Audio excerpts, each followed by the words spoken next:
Fellas, we need to talk about the UFC welterweight division because we've had it so good for so long that we don't even realize how good we have it. We take things for granted that we should be thankful for. We've been living like kings, watching prospect after prospect after prospect rise up through the rankings, reach the top of the division, and become legit contenders. These fighters have graduated from prospect to contender in front of our eyes, and there's almost too many to count.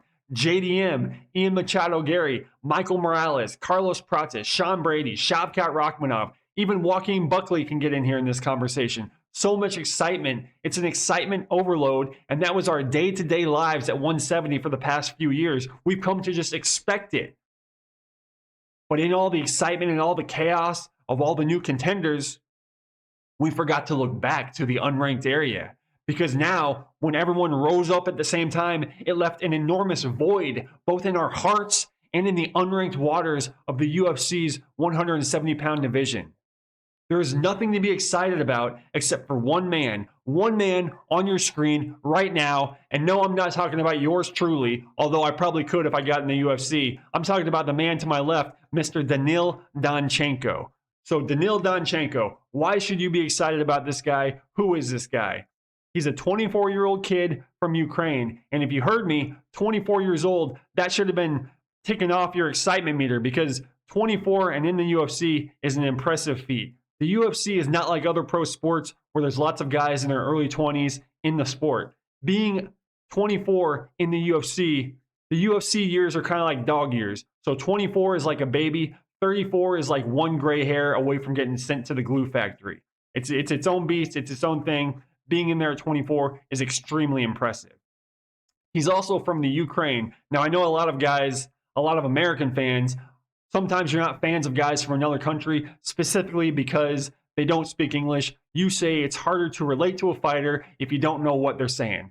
First of all, I say to you, you're watching a fight, not listening to a soliloquy, so it doesn't matter what language they speak. Secondly, violence is the universal language, and Mr. Daniil Donchenko is fluent in violence.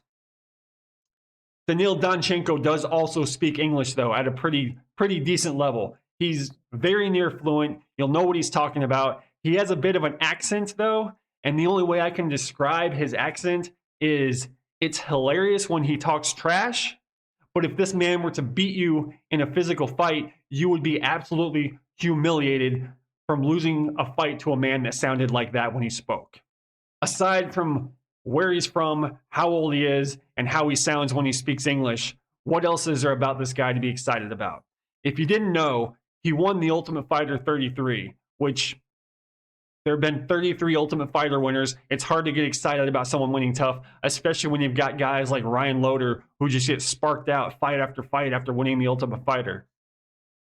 Daniil Donchenko, though, he's 12-2 with 10 finishes. Most of his finishes come by TKO. He's a very exciting fighter. And it looks like the UFC is going to go a little bit slower with his development, maybe because of his young age. So instead of just tossing him in the deep end and seeing what happens, they're giving him a much more approachable fight this weekend with Alex Morono. Also, about Daniil's personality, just the kind of person he is. He wins the Ultimate Fighter, objectively the biggest moment in his life, bar none. And what does he do in the post-fight interview? He talks about how the UFC should hire his friend who beats him up at practice every day, who's a better fighter than him. Then, to double down on that same sentiment, in the post-fight press conference, Daniil mentions his friend again, who's a better fighter than him, who beats him up every day, who the UFC should hire. This guy cares more about getting his friend over than, soaking up the limelight in the biggest moment of his life of winning the Ultimate Fighter. Additionally, Daniil could have went the easy route and just went on the Contender Series and beat one regional bum to get into the UFC. He took the hard route. He goes out of his way to make sure people know he's the real deal. Instead of beating one regional bum to get his UFC contract, he beat 3 regional bums to get his UFC contract on the Ultimate Fighter. And now he's graduated from fighting regional bums to fighting UFC bums. Now, if you're not familiar with Alex Morono, he looks a lot like Jesse Eisenberg's bald Lex Luthor. And if that doesn't sell you on the guy being a bum, I don't know what else to tell you. aside from maybe he's 1-4 in his last 5 fights. And that one victory came against Court McGee, who's also 1-4 in his last 5 fights. It seems like basically they only book Alex Morono against guys they want him to lose to. So the UFC is banking on Daniil Donchenko getting this victory, and there's not much Alex Morono is going to be able to do to stop it. Now, going back to what I touched on earlier about there being a complete lack of excitement in the unranked section of the UFC 170-pound division, about there not being anyone just cutting a swath through all the unranked fighters, no one buzzsawing their way through the unranked 170-pound division. Daniil Donchenko is that guy. He is going to be that guy. And you will see this weekend, there is something to be excited about when this guy steps in the cage. He's going to show everyone watching, especially Alex Morono, that he is the next big thing.